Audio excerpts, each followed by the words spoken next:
Hi friends, അപ്പം ഇരട്ടത്തട്ട ഓണം വിശേഷത്തിലേക്ക് എല്ലാവർക്കും സ്വാഗതം. അപ്പോൾ ഇത് നമ്മുടെ ഓണാട്ട് കതിരവനാണ്. ഞാൻ ഫസ്റ്റ് തന്നെ ഇടുമ്പോൾ നമ്മുടെ ആളിനെ തന്നെയാണല്ലോ ഫേമസ് ആയിട്ട്, നമ്മുടെ ആളിനെ തന്നെ ഇടണമല്ലോ, അതാണ് ഞാൻ ഇവനെ തന്നെ ആദ്യം തന്നെ എടുത്തിട്ടത് കേട്ടോ. ഇതാണ് നമ്മുടെ ടീമാണത്. ഇത് പിന്നെ നമ്മുടെ കഴിഞ്ഞ പ്രാവശ്യം നമ്മളെയൊക്കെ വിഷമത്തിലാക്കിയ ഒരാളാണ് നമ്മുടെ കാലഭൈരവൻ കേട്ടോ. അവൻ ഈ പ്രാവശ്യം പൂർവാധിക ശക്തിയോടുകൂടിയാണ് അവൻ തിരിച്ച് വന്നിരിക്കുന്നതെന്നുള്ള കാര്യമാണ്. അത് അവരെയൊക്കെ ഒന്ന് സമ്മതിച്ചെടുക്കണം കേട്ടോ. നല്ല രീതിയിലാണ് അവനെ കൊണ്ടുവരുന്നത്. ഒരു ഭാഗപ്പിഴയും വരാതിരിക്കാൻ വേണ്ടി ബീല് ഉറയ്ക്കാതെ വന്നതിന് അങ്ങോട്ടും ഇങ്ങോട്ടും തടി വെച്ച് അഡ്ജസ്റ്റ് ചെയ്തിട്ടാണ് അതുങ്ങൾ അവനെ ആ പടനിലത്തേക്ക് കൊണ്ടുവന്നത് കേട്ടോ. നല്ല രീതിയിലാണ്.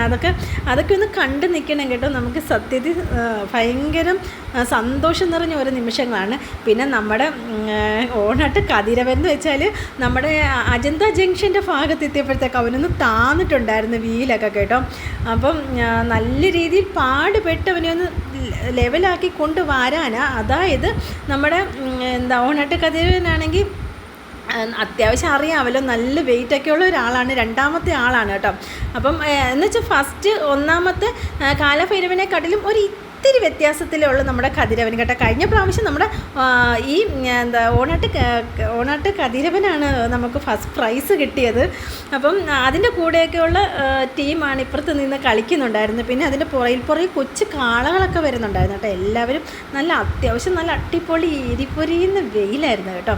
അതാ ഇത് കണ്ടോ, നല്ല കൊച്ചു കാള ഇപ്പുറത്തെ സൈഡിൽ കൂടെയാണ് വരുന്നത്. അപ്പുറത്ത് കതിരവൻ കിടക്കുന്നത് കൊണ്ട് അപ്പുറത്തൂടെ വരാൻ പറ്റില്ല. അതുകൊണ്ട് കൊച്ചു കാളകളെയൊക്കെ ഇപ്പുറത്തെ സൈഡിൽ കൂടെയാണ്. ഇപ്പം ഈ റോഡ് പണിയൊക്കെ ആയതുകൊണ്ട് തന്നെ വലിയ ബുദ്ധിമുട്ടായിരുന്നു. പിന്നെ ഈ ആൾ ആരാണെന്ന് നിങ്ങൾക്ക് ആർക്കും ഞാൻ പറഞ്ഞു തരേണ്ട കാര്യമില്ലല്ലോ, സൂപ്പറാണ് കേട്ടോ.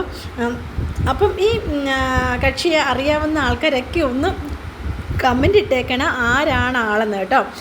അപ്പം പുള്ളിയാണെങ്കിൽ അതിൽ നമ്മൾ പാട്ട് എങ്ങനെയാണോ പാടുന്നത് അതേ താളത്തിലാണ് പുള്ളി അത് വായിച്ചെടുക്കുന്നത് കേട്ടോ. നമുക്ക് കേട്ടങ്ങ് നിൽക്കാൻ തോന്നും. അതിൻ്റെ കൂടെ നല്ല ക്യൂട്ടായിട്ടുള്ള ഒരു മോളാണ് കേട്ടോ. എന്ത് രസമാണെന്നറിയാമോ ആ മോളെ കാണാൻ. ഞാൻ സത്യത്തിൽ ആ മോളെ ആ ഒരു സൗന്ദര്യവും ആ പാടുമ്പം ചെണ്ടയൊക്കെ കൊട്ടുമ്പോഴുണ്ടല്ലോ, അവരാ താളത്തിൽ ചെണ്ട കൊട്ടുവേ. അപ്പോൾ ആ ഒരു എക്സ്പ്രഷനും അവരോടുള്ള ആ ഒരു നല്ല ഒരു ഇതാണ്. എനിക്കതൊക്കെ കണ്ടുകൊണ്ടിരിക്കാൻ തോന്നും. ഇതൊന്നും നമുക്ക് എടുത്തിടാൻ പറ്റത്തില്ലായിരുന്നു. അവരുടെ ആ ഓഡിയോ ഇടാൻ പറ്റത്തില്ല, കോപ്പിറൈറ്റ് കിട്ടുന്നത് കൊണ്ട് തന്നെ ഞാനതങ്ങ് മാറ്റിയതാണ് കേട്ടോ. അപ്പം 17-നേക്കാളും മുന്നേ ഞാൻ കയറിയിട്ട് നീ കയറിയാൽ മതി എന്ന് പറഞ്ഞിട്ട് വേറെ ഒരാൾ മുമ്പിലോട്ട് കയറി വരുന്നത് കണ്ടോ. കാരണം വലിയ കാളയൊക്കെ വന്നു കഴിഞ്ഞാൽ കുഞ്ഞു കളർക്ക് പോകാൻ പാടാം. അപ്പം അവർ സൈഡൊന്ന് ഒതുക്കി കൊടുക്കും. നിങ്ങൾ കയറി പോകുന്നെങ്കിൽ പൊക്കോട്ടെ എന്ന് പറഞ്ഞ് സൈഡ് ഒതുക്കി കൊടുത്ത് അങ്ങ് കയറ്റി വിടും കേട്ടോ.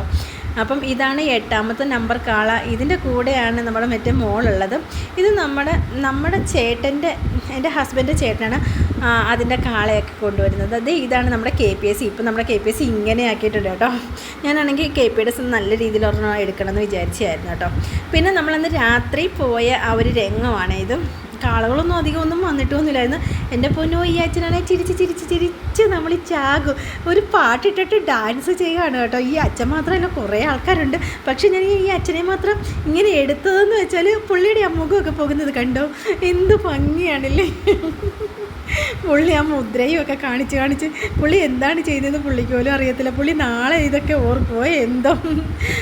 പിറ്റേ ദിവസം രാവിലെ ഞാൻ ചെന്നിട്ട് എടുത്തതാണ് ഇതൊക്കെ കേട്ടോ. കാരണം എന്താണെന്ന് വെച്ചാൽ രാത്രിയിൽ എല്ലാം എന്ന് വെച്ചാൽ ഓരോ കാളുകളും വന്നത് 3 മണി 4 മണി അങ്ങനെ സെറ്റാക്കിയിടാൻ ഒരുപാട് താമസം എടുത്തു.